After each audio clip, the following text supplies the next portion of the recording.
I'm Phyllis. I live in my van.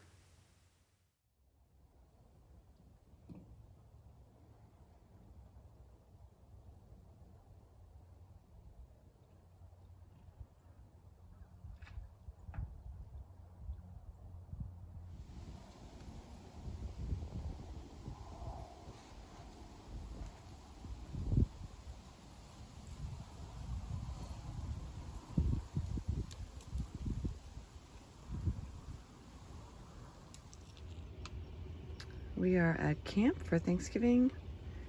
Me and my kid, Chris. And it's about 7 o'clock and I have not eaten yet today. And look at this. My son, a sandwich. I gotta wash those dishes and then my van's a hot mess. This food for this big trip, and then I gotta prep these birds for Thanksgiving dinner. But I'm not complaining. I'm having a freaking awesome day. Isn't that right, buddy? Are you having an awesome day?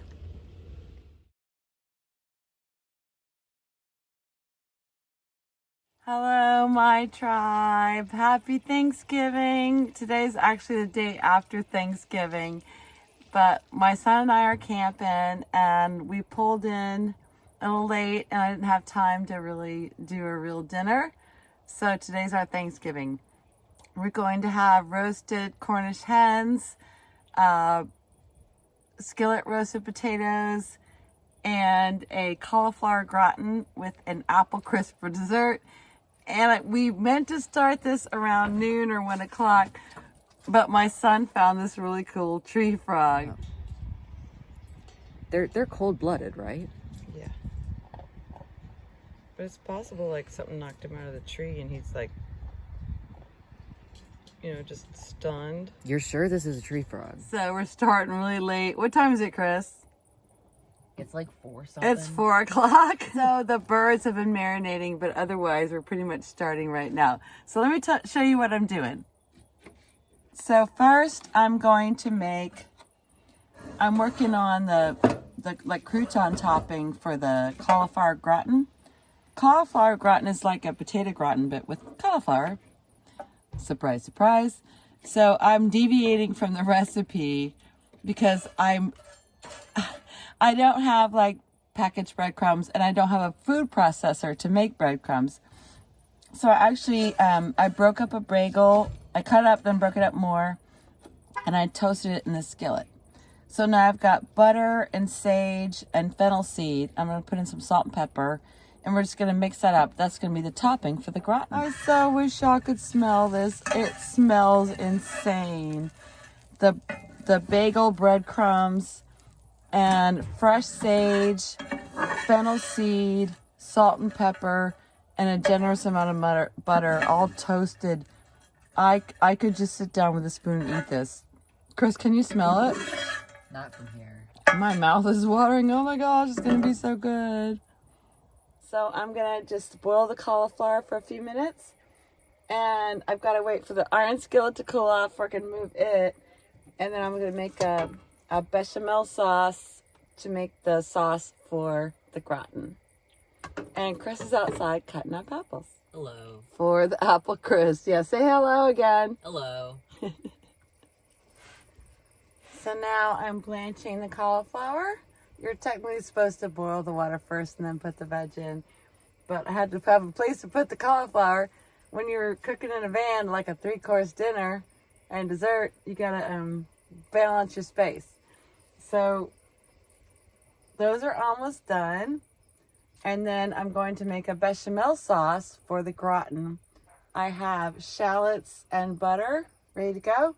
And I'll make a bechamel sauce and add the cheese. And then we'll add the cauliflower back in. And then we'll cook it low on the stove to kind of be like cooking in the oven. It's going to be totally yum. Right, Chris? Yep. Yay. It's Chris approved.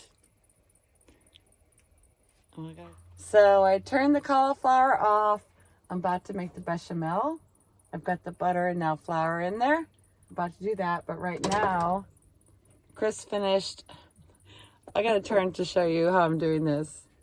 See, because of all the cooking going on, I'm going to be prepping the apples right here on my couch. So we've got the apples, and Chris put some oranges in it. This video is not upside down or sideways, it's me. Chris put some oranges in it. That will help, the acid will help the apples from browning while they sit, because this is going to be cooked later. So I'm going to be adding brown sugar, white sugar, cinnamon, nutmeg. You can speak. So I just wanted to show you this, that it's funny. I'm going to be doing this right here on the couch. Chris, tell them what you're doing. I'm mixing the apple crisp ingredients. Well, he's not very illustrative, but Chris asked me like how much I put in. I was like, I don't know. I look at the apples and I add a bunch of sugar that looks good, and then I taste it. So you don't actually have to measure. It's still crooked, isn't it? Oh well. A little bit. So we've got some good quality. Let me go ahead and show them. You don't have to stop. Oh, you go ahead. Good quality brown sugar. And then I've got some good quality white, in quotation marks, sugar. Thank you for the quotation mark. That was a great touch. And then once you get the sugar right, we're going to add some cinnamon and nutmeg. Good quality, by the way. From Penzies, the only place to buy good spices. Am I right, Chris? Chris, you're allowed to like move your lips and have a sound come out. No, I'm going to speak only in hand gestures. Okay, now I think it's mixed enough to try it. See what you think about the sugar level. By the way, these are Granny Smiths, so they're really tart. So I'm adding more sugar than I usually do. Plus, I decided to go and leave not just the orange juice to keep the apples from getting brown after they're cut, but also I thought it'd be like the orange would be a nice bright flavor in with the apples. So Chris decided I need more brown sugar, even though he's not speaking. Chris is not an obnoxious YouTuber like this person.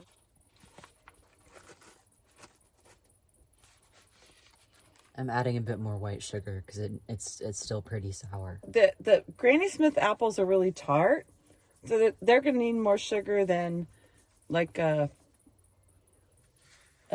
apples. Not normal. Like I was trying to, like a Gala or a Red Delicious. By the way, never buy Red Delicious apples. They have no flavor. Nasty. And they're mealy. But Granny Smiths are good for baking. I wouldn't want to sit down and eat one because they're so tart. But so now we're getting the sugar right. Chris has gone to the bathroom, and I'm just going to take a little 5-minute break. He finished seasoning the apples, and I've set them aside. In just a minute, I'm going to make the bechamel sauce for the gratin. And then I'm going to show you the birds, which I marinated last night. I'm going to dry them off and get them ready to roast. Sorry for the bad light. Oh, I don't know if you've noticed before. I'm wearing my Christmas dress. Because it's Thanksgiving, and I only get to wear this dress a couple times a year, so why not? I'm pretty.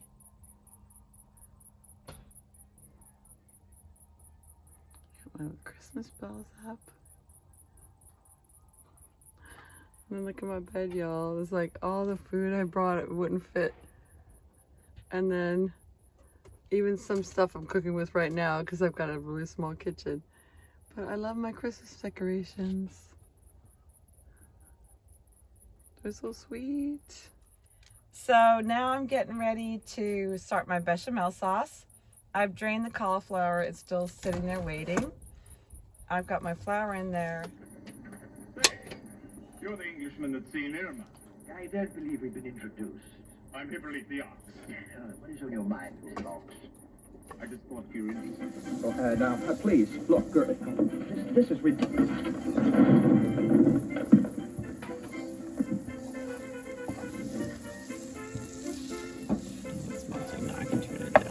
I'm the president here. So now the butter's melting and mixing with the Well, that's flour. enough. Let's shake hands and make And I up. should have cooked the shallots before. See, I know I told you I wasn't gonna have audio, but. So you just have to cook it. Let me at least turn that down. You wanna, like, at least get the flour cooked for a minute or two, because otherwise it'll have a raw flour taste. So this is like the base of a bechamel sauce, or also you can call it a roux. And the longer you cook the flour determines what kind of roux it is. If you cook it just a few minutes, it's a white roux. And then longer, it's medium roux, and then a dark roux. Because the flour gets darker from cooking. But for bechamel, it's like a white roux. And what you heard at the beginning is, I like to watch a movie while I cook. And we were watching Irma la Douce, a classic movie with, oh my gosh, Jack Lemmon and, what's that lady's name? I wouldn't know. I'll think of it later. So now I've got it all mixed together. The flour's cooked good and the shallots have cooked a little bit. It actually smells really lovely. So now when you're making a white sauce or pudding or something like that, you mix in the milk, you have to do it very, very gradually. So I've turned off the heat and I'm gonna add just a little bit of milk. And then once that's fully incorporated into the flour, then I'll add a little bit more of it. This is how you avoid lumps. Like gravy, it's the same process. If you don't want lumps, do it really, really gradually.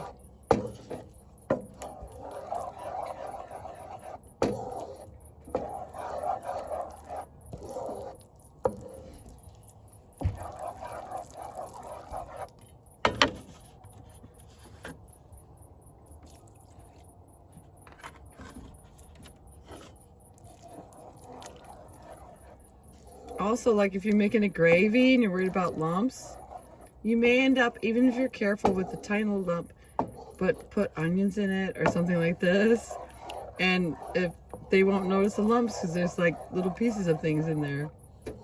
But this will not have lumps. But see how there's still flour? You can't add a lot until all the flour is fully incorporated into whatever liquid you're using. Oh, next time, remind me, I want to say this would be better off with a whisk, but I can't use a wire whisk in the skillet. Mm-hmm.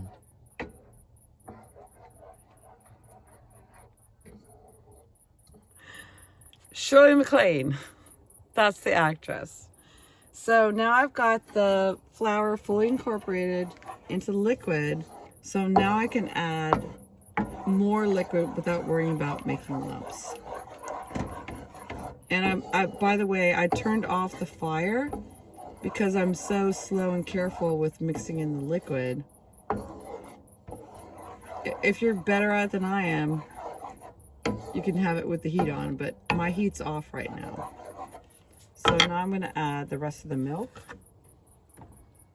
And you see me carefully measuring. Oh, that was a careful measure. So now I'm going to turn the fire back on, bring it to a boil, and then down to a simmer. And when the sauce is done, I'll add the cheese.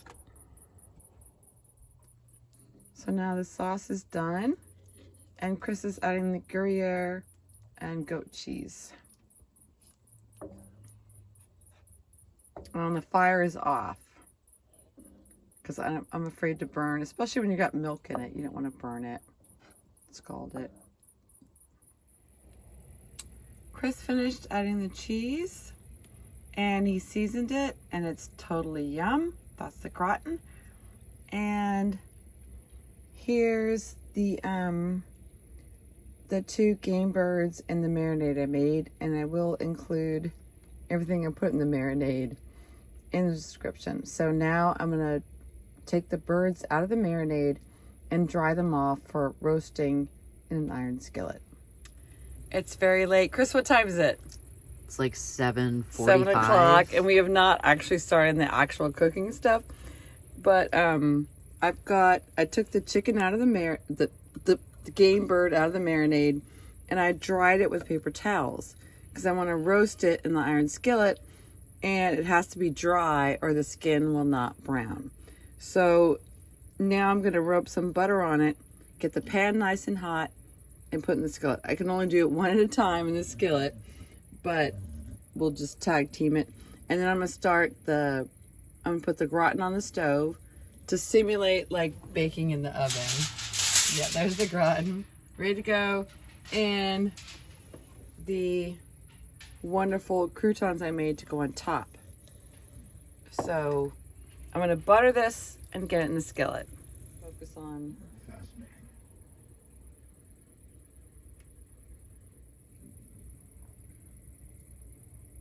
So I've got some butter. I always buy salted butter. When you live in a van, salted butter does not have to be refrigerated. And people are scared to use salted butter. It doesn't have a whole lot of salt in it. You just back up a little bit and other salt. But this will help this. So I'm just gonna rub some butter into the bird because I hate a dry bird. So it's cold outside. That's why I'm wearing a bathrobe over my cute Christmas dress, so it's a little, it doesn't want to rub in. Can you stop it for a second?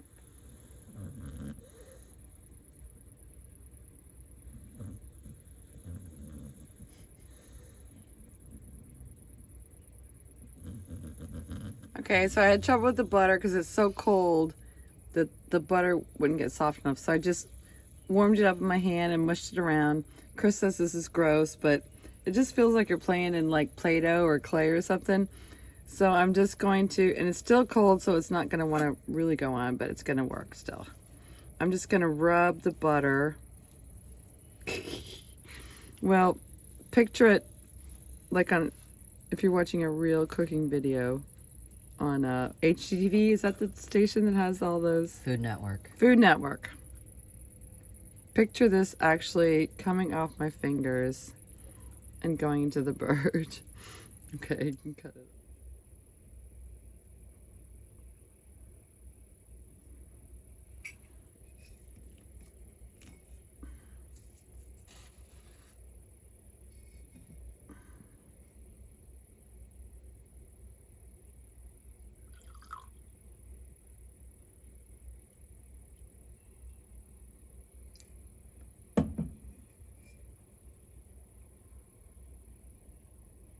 Look at that.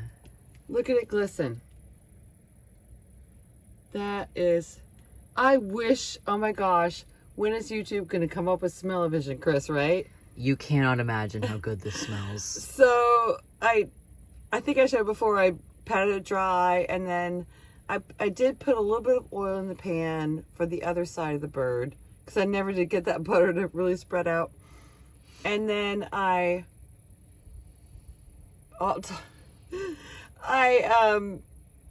browned it on both sides, and then I covered it with aluminum foil, and I also turned it and covered it back with aluminum foil, and then I let it rest for 20 minutes in the aluminum foil, and I spooned so I'm sorry, I'm so excited. I spooned some of the juice that had come out of the chicken from the pan on top of the bird, and then what's really the bomb is the glaze, right, Chris? Yeah. I so wish they could smell this. So what I did was I took the marinade that I marinated the birds in, and I reduced it.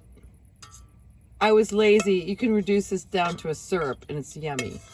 But you know, what time is it, Chris? It's like 9. Yeah. So I stopped there, and then what you do with typically with a French sauce, even if there's already a lot of fat in it, you put in a little pat of butter at the end, and it just makes it nice and silky. Oh, and I just used the marinade liquid. I drained it, but I did put in a few pieces of the orange that were in the marinade. And we're just gonna put some of this. Oh my, Chris, tell me how much you'd have to pay for that in a restaurant. I have no I'm idea. dying that they can't smell this. Chris went to the bathroom a few minutes ago and he said he could smell it from like, what, 4 campsites away? 4 campsites away, and I've got a stuffy nose. And that it's probably killing the neighbors. Oh my gosh, I so wish that, because they don't know it doesn't smell wonderful, you know what I mean? But oh my gosh, look at that, my dude. Oh my God. And then,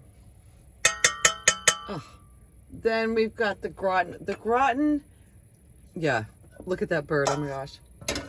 You know, I think he'd look better the other way because he's tilted. The gratin did not get the baking kind of effect. The baking kind of effect that it would have had in the iron skillet, but I was saving the iron skillet for the apples.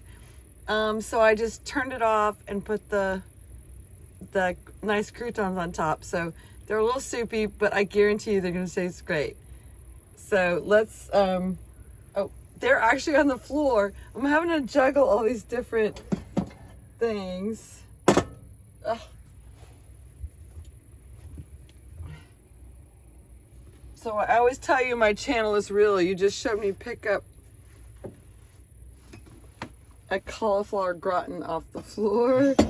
Right, Chris? Yeah. And we're gonna put it in a bowl. So this, I guarantee you. Oh my God, can you smell it, Chris? I can smell it. Shit, fire. Oh, I'm sorry, it just smells really good. See, I would normally use my wooden spoon, but it's dirty, so I'm gonna. But dude, oh my gosh. Even Look Buddy's at looking that. at it. The cauliflower, the bechamel sauce, Gruyere cheese, and goat cheese. Oh, we forgot the Parmesan. Who cares? I know. Chris is so excited. He's like, can I stop filming now? But look at that. Yum, eh? Am I right? Absolutely. Okay, you can stop now.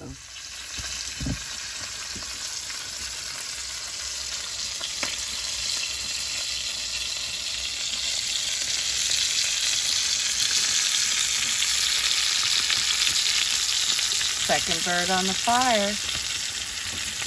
How is it, Chris? Incredible. Like, he can't even sit down. He has to stand up right there and just shovel it into my face, into his face. Am I right, Chris? Mm-hmm. I so wish you could at least smell this. I dare you to find something that's good in a restaurant for less than like $50 a dinner. I mean, honestly. $20 million. God, that's not right. It's, what time is it, Chris? 10:57. How was the bird? Incredible. How was the gratin? Incredible. I have to say, I agree.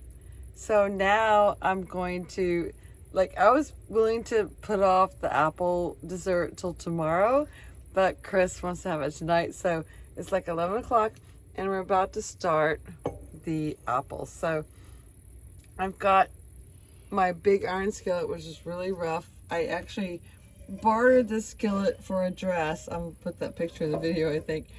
I've got some butter in there trying to get the skillet ready to go. And I've got, because of the space in here, you can see here's the gratin and there's bowls I've been working with for cooking, and here's the apples that we prepped earlier. Oh my gosh, I'm almost out of spoons. I'm gonna use this one. Can you see it in the camera? So these are the apples that we prepped earlier with the there's a little bit of orange in there, and then white sugar and brown sugar and cinnamon and nutmeg and a little bit of salt. So now I'm gonna put these in the iron skillet. Okay, so I stopped a minute ago because I forgot to turn the skillet on. I want the skillet to be hot before I put the apples in. So it's been on for a few minutes. I've got my hand right here. That's how I measure the heat. Ideally, I'd have it hotter, but I'm impatient. It's 11 o'clock at night. But this is how you measure heat in your iron skillet. So let's put the apples in. Plus, if it was hotter, you'd probably get a nice sizzle, which you probably won't get now. Oh, we did get a little sizzle.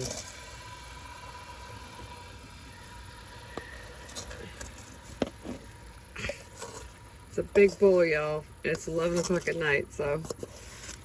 Oh my gosh, look at that. Look how pretty. It's like a green apple mountain. And get all those sweet babies out of there.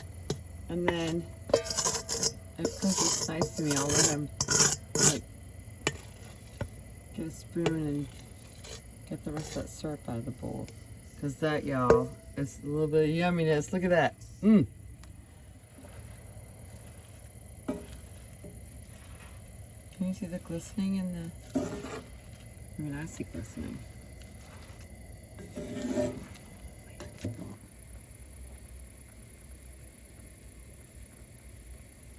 Hi. I'm so sorry, but there's no video of the final dinner and not even a picture. I do wish I'd taken a picture, but I've made a conscious decision to just enjoy Thanksgiving with my son. I only get to see him a few times a year, so I didn't want to intrude my channel and my videotaping on our holiday meal. So I apologize for not having a pretty end to that glorious dinner, and I guarantee you it was glorious. But I thank you for watching. I hope you enjoyed having Thanksgiving with me and my son and my little pal buddy. I love you guys. See you soon. Bye.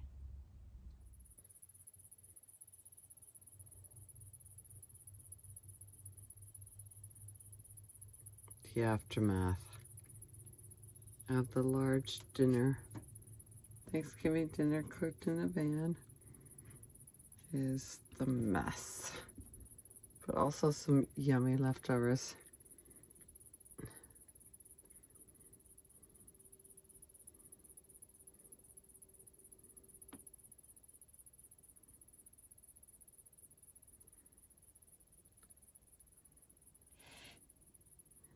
Yes, there's food on my bed and dishes, but I had a wonderful day.